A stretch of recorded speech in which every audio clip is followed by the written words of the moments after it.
All right, so picture this, right? Someone hands you the Satanic Bible. Oh, boy. You'd probably, toss it aside, right? Yeah. But then they pull out an Al Jolson record. Okay. That unexpected combo. That's Anton LaVey in a nutshell. He's the focus of our deep dive today. It's interesting. He's unexpected, makes you think, a little in your face. Kind of like finding a perfectly kept classic car from the 50s. Beautiful on the outside, but who knows what's going on under the hood? I see what you mean. That push and pull is what makes him so interesting. Right. LaVey was writing back in the mid-20th century. Think about it. Post-war anxiety is a whole counterculture thing bubbling up. He took all that and offered a radical alternative. Question everything, he said. And he wasn't kidding about the everything part. Like his critiques on religion. He goes in on traditional faith, calling it a crutch, saying people use it to dodge taking responsibility for their own lives. It's true. He really challenged that idea of a higher power, saying organized religion with all its rules and blind faith actually holds people back. Yeah. And he actually said God is a very Jungian construct, created by small men to serve their needs. It's like, instead of searching for answers up there, LaVey's telling us to look inward, find it within ourselves. Totally. But hold on, it gets wilder. He's got this whole third side approach, and this is where it gets really interesting. How so? You know how society loves to simplify everything, make you pick a side, left or right, for or against? Always. LaVey's like, nope, forget the boxes. There's always another way to see it, a solution beyond the obvious choices everyone else is arguing about. He's basically saying it's about challenging the entire system, not just picking from the pre-approved options. Exactly. And it's not just some abstract idea. Take his stance on abortion, for example. Instead of falling into the pro-choice or pro-life camps, he's out there suggesting mandatory birth control and sterilization for people who are, in his words, irresponsible. Whoa. Right. Now, whether you agree with him or not, you got to admit, that's thinking outside the box. Classic LaVey.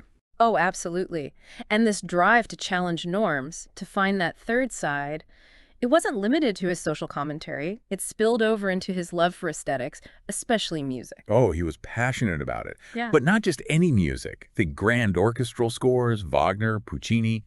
He even loved artists like Al Jolson. Interesting. And it went beyond just the sound for him. It was this whole concept of creating a mood, an atmosphere, a world even. I can see that. But then on the flip side, he absolutely loathed what he called modern jazz. Really? Despised it. He felt it lacked that emotional depth, that connection to something bigger. He even called it tone-deaf banging. Ouch. Yeah, harsh.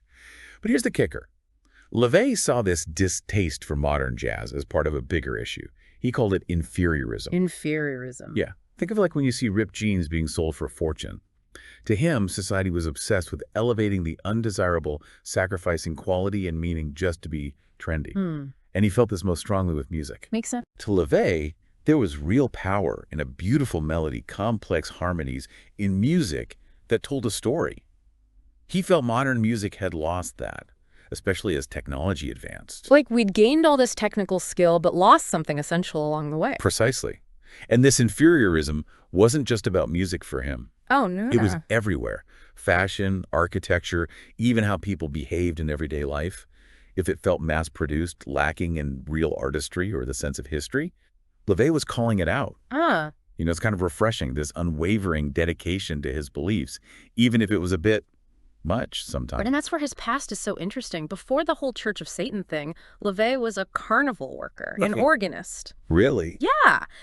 Talk about understanding how to put on a show, how to create an experience. He took that showmanship, that sense of spectacle, and wove it right into his philosophy. It's like he saw life as this grand performance, right? And we're all just actors playing our parts. In a way, yeah. He truly believed in crafting your image, surrounding yourself with beauty. He even talked about creating these total environments. Total environments. Okay, what's that about? So picture this. Imagine stepping back in time, maybe to a perfectly preserved 1950s town, or, get this, a neighborhood where every single house is a castle. Hold on. A whole neighborhood of castles. That's LaVey for you. Always pushing boundaries, challenging us to think differently, to imagine something new. That's a lot of castles. He even had this vision for an underwater city inspired by Jules Verne. He was constantly looking for ways to break free from the ordinary, to create spaces that reflected a more idealized, almost fantastical view of the world. It's like he was designing his own escape rooms, but for everyday life. Exactly, but it wasn't just about pretty things for him. It was a rejection of the mass-produced, the cookie-cutter culture he felt was taking over. He saw it as a threat then. Absolutely. And this whole thing about challenging conventions, finding that third side, it wasn't just about aesthetics or religion for LaVey. It went deeper than that. Oh, yeah. It went straight to the core of human nature, and his take on it was darkly funny. He did have a way of pointing out our flaws, didn't he? But in a way that makes you laugh even when you kind of hate to admit he's right. Totally. Like there's this essay he wrote in praise of sycophants.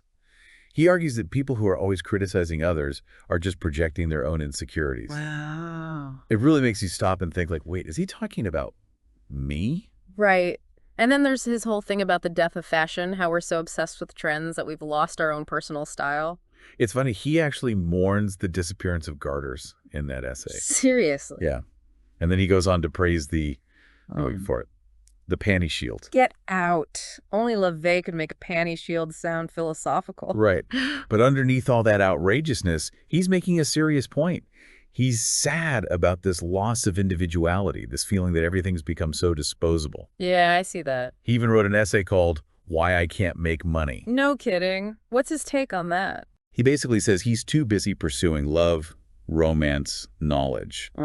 All these things he considers truly important to care about wealth. Interesting. Again, it's classic LaVey, flipping the script on what we're supposed to value. Success isn't about your bank account, according to him. It's a good reminder, especially these days, isn't it? Like, maybe there's more to life than chasing money. For sure. Though, I gotta say, some of his ideas are, well, they haven't aged so well. What do you mean? His views on women, for example, a lot of traditional gender roles, questioning feminism. It's hard to get past some of it, honestly. Yeah, that's fair. You're right. We can't just gloss over those parts of LaVey's work. His views on women were definitely rooted in a very specific and outdated way of thinking. It feels almost icky even talking about it. I hear you. But even within those flawed arguments, you can see this thread of LaVey trying to grapple with power dynamics, especially in the context of sexuality. He was drawn to those unspoken, often uncomfortable aspects of desire. The things we don't usually talk about. Like he wanted to expose them, force us to confront them. Yes. And that desire to push boundaries, to make us question everything we think we know. That's pure LaVey. It's almost like he wanted us to embrace these contradictions, you know, this love for classic beauty, but also this urge to tear down anything that felt too conventional. Absolutely. And that's where his ideas really come alive, in that tension.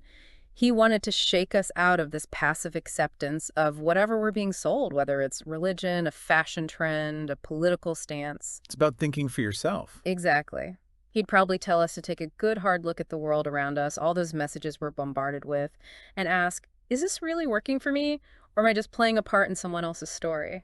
It makes you think about that total environment idea again. It wasn't just about our physical surroundings, was it? It went deeper than that. Oh, absolutely. It was about curating every single aspect of your life, the ideas you let in, the people you surround yourself with, even your thought patterns. It's a very deliberate, conscious way of living. So, as we wrap up this deep dive into the mind of Anton LaVey, what's the one thing you hope our listeners take away from all this? I think it's that idea of the third side. The third side, yeah. LaVey might not have always gotten it right, and sure, some of his ideas were out there, but he never stopped searching for a different perspective. And in a world that's constantly trying to force you to choose a side. Right. Pick a lane and stay in it. That search, that willingness to see things differently, that's incredibly powerful. It's about asking what if. Exactly. Right. What if there's another way to approach this problem, this situation? What if I don't have to fit into the box everyone's trying to put me in? And hey, maybe in that search you'll find your own castle along the way. Metaphorically speaking, of course. Unless you're really into medieval architecture. Yeah. In which case, go for it. That's it for our deep dive into the world of Anton LaVey. Keep thinking critically, keep questioning everything, and most importantly, keep searching for your own third side. Until next time.